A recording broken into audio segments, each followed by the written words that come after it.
right here are the English Gardens, also known as the English Garten, here in Munich, which essentially is, as it sounds, an English-created garden inside of Munich, Bavaria. Essentially, it was first, the construction for this garden first began in about 1797 in the late 18th century by the same famous Duke of Bavaria that has been mentioned earlier, Charles Theodore, as it was his Lord Chancellor, who was a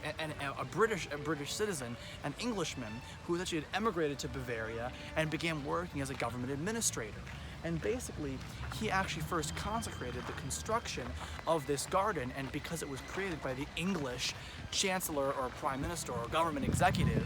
of Bavaria, who was essentially kind of the equivalent to a chief minister to the Duke of Bavaria, they called it the English Garden after the Englishman who essentially ordered its construction.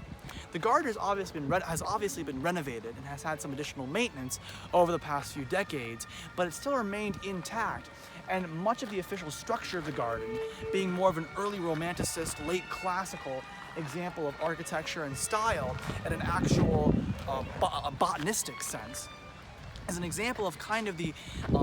early stages of kind of the later Bavarian cultural period, an example also of how nature can be actually created and ornamented right in the center of a very urban city.